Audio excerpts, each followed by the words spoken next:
You're finding community when you take your dog to the park. So, Which, have I told you about what's going on there? no.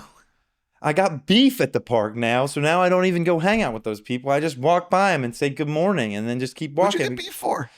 So when Like, do I want this on camera? I don't, I'll share the beef I got. I'm not going to say any names, but what I will share is Phails at philosophy.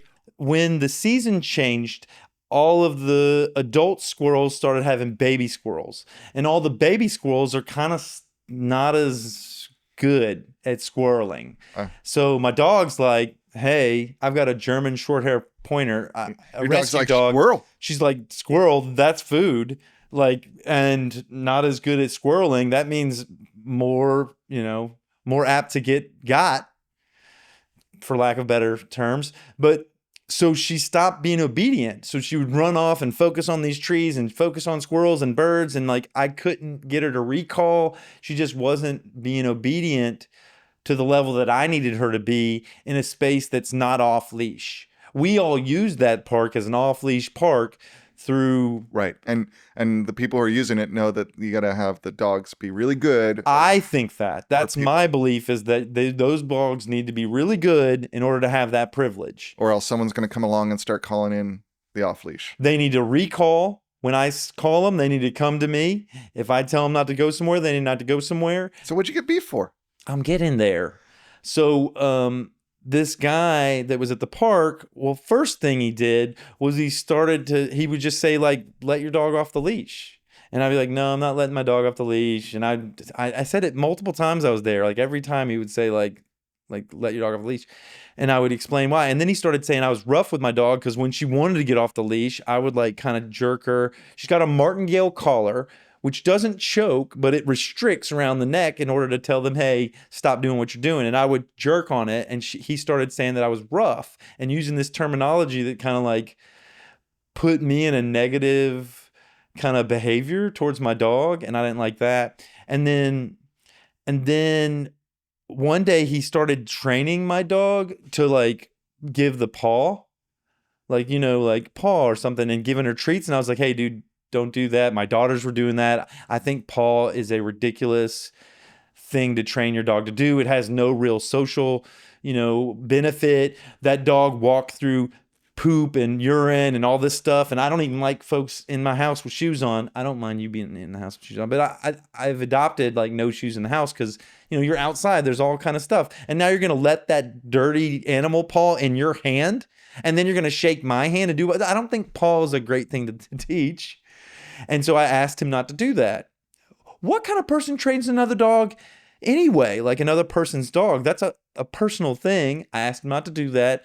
He made a couple statements around like, oh, dogs can learn a bunch of different things and kind of like, and I was like, anyway, don't do it. And then the next thing, I just asked him to stop giving my dog treats because it just sounds like you're handling this the way you should be, except for why do you avoid the park now? It's just one bad actor. Well, because I went up to the group that he's in, and he's been going there a long time. And when I went up to the group, he immediately leaves, and then it seems like the conversation's cold, and then other people immediately leave. And so it's like, it seems like I'm now the outsider. Gotcha. In my mind, I think, oh, he's poisoned the well by communicating to these other people his perspective on the way I'm interacting with my dog. And whether it's true or not, it might not be true at all. Yeah, it just sounds like you probably, like, yeah, you're right. Like, it may or may not be true. You probably just need to reframe this into a story where you can feel more comfortable with this group because you've got a story about what's going on and they might have just been like tired that day. True that. I could have a frame of this, but I definitely have beef with this guy. Yeah, I mean, like, it sounds like he is not respecting your boundaries as a dog owner. And like, maybe he has... And you can have all your opinions. Like, like, take care of your dog the way you take care of your dog. I'll take care of mine. Let's figure out how we can get them to get along with each other. Yeah, it's like parents who get really caught up in how other parents raise their kids. I had this... That's a really good example because I had this thought of, like, the feeling that I had with him was akin to, like, the feeling I had to my mom when I first had a kid. And she would, like, give advice on Very parenting or tell me judgmental. stuff, and it's just like, look, I don't. No, thank you. Right. I know how you did it. Right. Right. Like I don't consider you the paragon of parenthood. Right. Anyway, this is. I don't know. How did we even get here? Community. Community. I think that's. I could reframe and enter back into that community. Probably, you're right. All those people probably don't identify with him, but that's the way my rejection sensitivity mind is like. I totally understand that. Right. You know, like I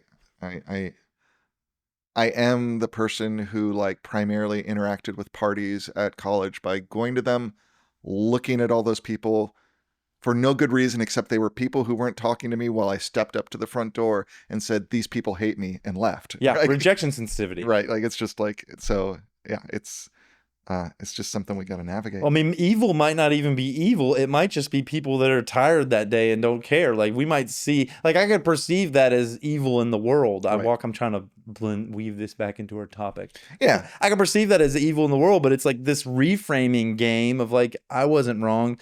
Nothing really happened to me. It's just my perception of that environment that's colored by one actor who did walk away, right? And take his dog. He was like, "Let's go, dog."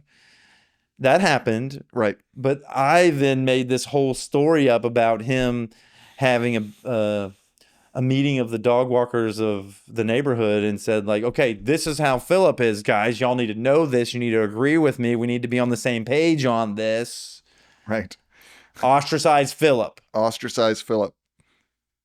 Yeah, that probably didn't happen. That probably didn't happen. He like rented out He's got his own podcast. That's How Phil Really Fails.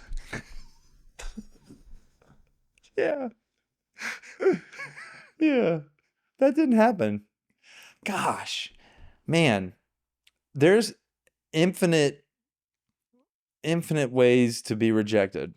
There are. That is true. In my mind. To experience rejection. To experience rejection. Yeah, not to be rejected, but to create a rejection story in life. Right. And, you know, the reality is like maybe they are old friends. And when you weren't there, they're like, "Man, that Phil guy, he is so hard on his dog."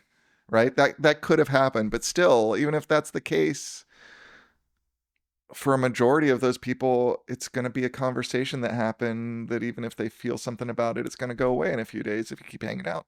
Yeah. We need to. I don't think I am rough on my dog, just FYI. I think I do err on the side of obedience. I think I do want the dog not to. So she runs up to people that are having picnics and like kind of wants food from them, and they're having a picnic, and I like don't want her to do that. No, I do not find generally Austin dog ownership culture to be a responsible dog ownership culture. You don't? I don't, because I think too many people are too liberal with what they let their dogs do to other people like you describe.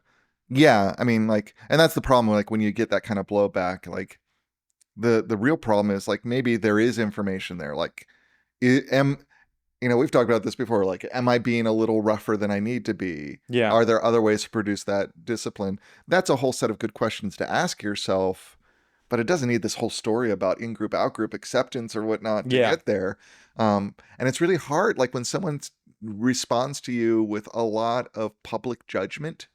Yeah. It's hard to get that information. So if you really care about helping if he really thought you were being rough and it was about helping you be less rough, there's a much better way that dude could approach it. Give me some. But I don't think it probably was. It was probably about moral grandstanding and feeling good about himself. Could have been. Like, I'm the guy who knows dogs. I give all the dogs treats here. You don't know dogs. Everybody I know dogs. comes to me for treats. Dogs are just good, and if they eat your picnic, then that's your problem. You need to just accept the dogs more, right? You know? One thing I know I did cognitively as I felt rejected by them was I started to find ways to not like all the people that were rejecting me.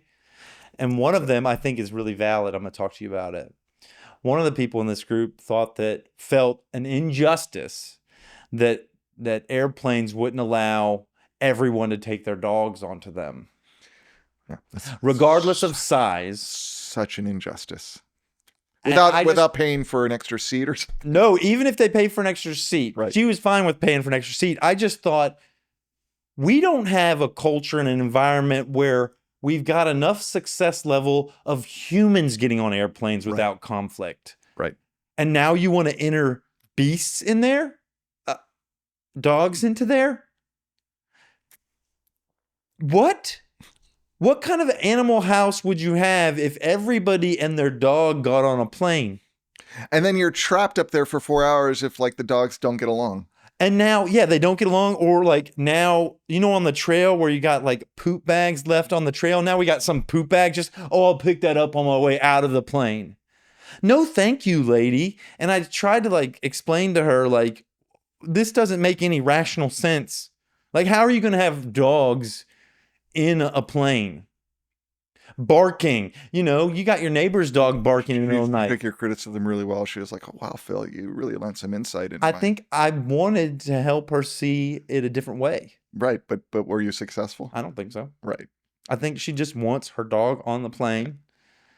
'Cause And 80 or 90% of the time when people say things like that, explaining to them while they're wrong is not going to do any good. what do you do in that circumstance? I usually shut up and listen and just keep my opinions to myself unless I'm invited to contribute. I try to.